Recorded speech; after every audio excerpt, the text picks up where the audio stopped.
నాచారం పారిశ్రామిక వాడలోని Shahi export private limited company ముందు మహిళా కార్మికులు పెద్ద ఎత్తున ధర్నా నిర్వహించారు. కంపెనీ నుంచి తమకు రావాల్సిన 16,000 జీతంలో కాంట్రాక్టర్ 9,000 మాత్రమే చెల్లిస్తున్నాడని ఆరోపణ. చాలా రోజుల నుండి పనిచేస్తున్నప్పటికీ జీతాలు పెంచకుండా మమ్మల్ని మోసం చేస్తున్నాడని ఆరోపించారు. తమకు తగిన న్యాయం చేయాలని కార్మికులు డిమాండ్ చేశారు.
అడిగినాం సారు మాకు జీతాలు సరిపోతున్నాయి, మాకు ఏదో ఒకటి నిర్ణయం చెప్పండి, పెంచుతారా ఏం చేస్తారా అంటే మేము ఒకళ్ళకి ఇది ఎక్కువ అంటే ఎందుకు సార్ అట్లా మాట్లాడతానంటే మేము పెంచాము, ఏం చేయాలో చేసుకోండి సరే అని సైలెంట్గా ఉన్నాం. అందరు పోయి ఒకసారి ఏమన్నా ఇట్లా అంటాను చేయమని పోతే అందరు పోయి అంటే ఏమన్నా ఇంతమంది రావద్దమ్మా, 5గురో 4గురో రాండి సామరస్యంగా మాట్లాడదాము అని అన్నారు. సరే అని లైన్కి ఒక్కరిని ఇద్దరిని పంపించినాము. పంపిస్తే ఏం చేయండి, నీకు జీతం కావాలి కదా, నేను సూపర్వైజర్ని చేస్తాను, నువ్వు నోరు మూసుకున్నావు, నీకు జీతం కావాలి కదా, నీకు జీతం పెంచుతాను, నువ్వు సైలెంట్గా ఉండు, అంతేకాని నువ్వు వీళ్ళని ఎవరిని రెచ్చగొట్టదు అని 5గురిని నోరు మూపించిండు, లోపల కూర్చుండబెట్టిండు. సరే ఈ రోజు 5గురిని రమ్మన్నావు, ఈ రోజు అందరి తరఫున 5గురిని రమ్మన్నావు, వాళ్ళ నోర్లు మూపించినావు, నువ్వు కూర్చుండబెట్టావు. రేపు ఇంకా 10 మంది పోతావు, మరి ఏంది సంగతి? వాళ్ళ నోర్లు మూపిస్తావు, కూర్చుంటావు, మరి మిగతా వాళ్ళ సంగతి ఏంటి? మిగతా వాళ్ళ సంగతి ఏంటంటే వీళ్ళకి ఇచ్చోళ్ళు, వీళ్ళకి ఏం కాదు, వీళ్ళు ఏం పీకలేరు, మీరేం పీకలేరు.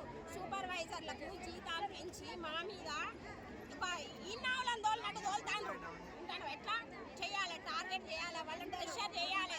ఎట్లా అంటే 50 ఉండే 40 ఉండే టార్గెట్ ఉంటానవా, అవరికి 40-50 ఉండే, ఇప్పుడు ఎంత తెలుసా? 100 ఉండాలి, మినిమం 100.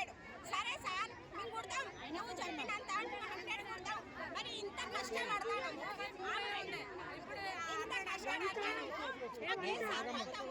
మరి మాకేది? నువ్వు 100 ఇవ్వమంటే 100 ఇస్తున్నావు, ఎంత ఇవ్వమంటే అంత ఇస్తాను. నువ్వు ఏ రూల్స్ పెట్టా నేను ఫాలో అవుతాను. మరి మాదేది? మా బతికేది? మరి ఏది? నువ్వు బెంగళూరు బ్రాంచ్ అయిపోయింది, వాళ్ళ రూలే ఫాలో కావాలి.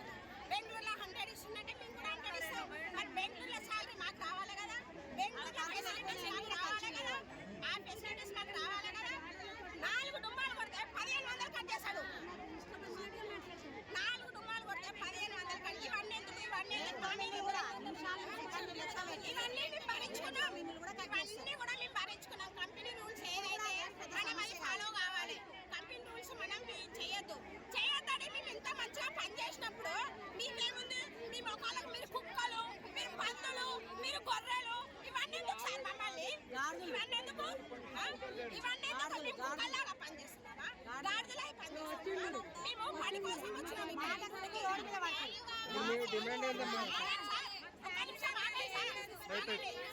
అవుతుంది నేను ఇక్కడ పనిచేయబట్టి మాకు అప్పుడు ఉన్న టార్గెట్ పెంచింది. అప్పుడు మామూలుగా పని చేసుకున్నాము, మళ్ళీ ఇంటికి వెళ్ళి మంచిగా నార్మల్గా పని చేసుకోగలిగాము. కానీ ఇప్పుడు 8 గంటలు పని చేసినాక ఇంటికి వెళ్ళి ఒక క్షణం కూడా పని చేయలేకపోతున్నాము. మాకంతా ఎఫెక్ట్ పడుతుంది. టార్చర్ పెంచారు. ఇక్కడే కాదు, మనది బెంగళూరు అయింది, ఇప్పుడు మనది హెడ్ ఆఫీసు. వాళ్ళు చెప్పినట్టు మనం చేయాలి, రీచ్ కావాలి అని చెప్పారు. ఓకే రీచ్ అవుతామని చెప్పినాము. మరి మా సాలరీ కూడా మాకు అడిగితే లేదు, అక్కడ ఖర్చులు ఎక్కువ ఉంటాయి, ఇక్కడ ఖర్చులు తక్కువ ఉన్నాయి, ఇక్కడ ఇక్కడ ఇస్తున్నాం అంతే అని చెప్పి. అలా అయితే ఎలా? ఇక్కడ రెంట్లు పెరిగింది. ఒక్కొక్క సింగిల్ బెడ్రూమ్ ఇల్లు కనీసం సింగిల్ రూము 6000కి తక్కువ లేదు మినిమం. మా సాలరీ ఏమో 9000. మేము ఎట్లా బతుకుతామో చెప్పండి. మా కష్టాలు ఎవరు వినాలి? మేము ఎవరికి చెప్పుకుంటాం? అది మా సమస్య తీర్చాలి కదా. అలా లేదు. ఎవరు అడుగుతారో వాళ్ళని టార్గెట్ చేస్తారు. మీకు ఇష్టం లేకపోతే మీరు వెళ్ళిపోండి, మీరు వెళ్ళిపోండి, ముందేసి వెళ్ళిపోండి, మీరు వేరే పని చేసుకోకండి అంటారు. అది ఒక్కరికేనా సమస్య? అందరిది సమస్య. ఎంతమందిని చేపిస్తారండి? రిజైన్ చేస్తే సాల్వ్ అవుతుందా? వాళ్ళకి వర్కర్స్ అవసరం లేదా? వేరే వాళ్ళని పెట్టుకుంటే వాళ్ళని టార్గెట్ చేయరా?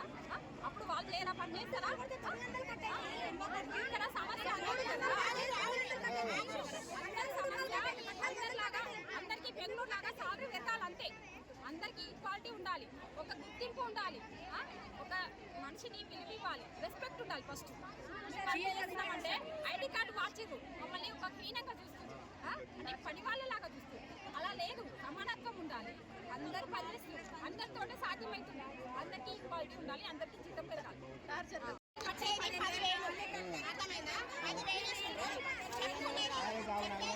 ఇచ్చేదోటి ప్లస్ సరే జీతం చక్కగా లేకుండా ఫుల్ టార్చర్ అయింది సార్. టార్చర్ అంటే భరించలేకపోతాడు. 5,000 ఎవరు తీసుకుంటున్నారా? 10,000 ఎవరు తీసుకుంటారో తెలుస్తలేదు. నాకు లెక్కలు తెలియదు సార్. 10,000 ఇస్తుండ్రు, 10,000 ఇస్తుండ్రు అంతే. ఆ మీద 5,000 ఎటుపోతానే తెలియదు సార్.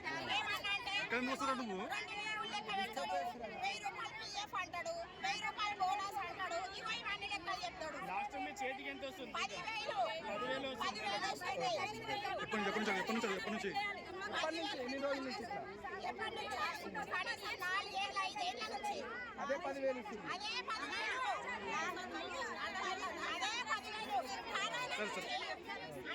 పారిశ్రామిక వాడలో ఉన్న షాయి ఎక్స్పోర్ట్స్ పేరుకే పెద్ద కంపెనీ, కానీ గరీబుల పొట్ట కొడుతున్న షాయి ఎక్స్పోర్ట్స్. ఎందుకంటే దాదాపు 16 సంవత్సరాల నుంచి చేస్తున్నా కూడా ఇప్పటికీ కూడా వీళ్ళ జీతం 9 నుంచి 10,000 మధ్యనే.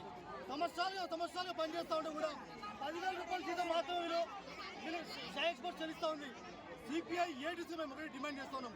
వీళ్ళ మీద కార్మికులు ఎవరైతే కష్టపడి పనిచేస్తూ ఉన్నారో సూపర్వైజర్లు మరి చిన్నపిల్లల మాదిగా చేతి దెబ్బలతో కొట్టి మరి పెద్దలు చెల్లిస్తూ ఉన్నారు. అదే కాకుండా వీళ్ళకి నెలకు 2 లీవ్లు ఉంటాయి. ఆ 2 లీవ్లకు సంబంధించి కూడా పూర్తి స్థాయిలో కట్ చేయకుండా ఆ డబ్బులు కూడా కట్ చేస్తూ ఉన్నారు. మరి ఒకవైపు ఇక్కడ ఏమైతే ఉందంటే వీళ్ళ జీతం 15,000 రూపాయలు అని చెప్పి కంపెనీ యజమాని చెప్తా ఉంటే వీళ్ళకి వచ్చేది 9-10,000 రూపాయలే.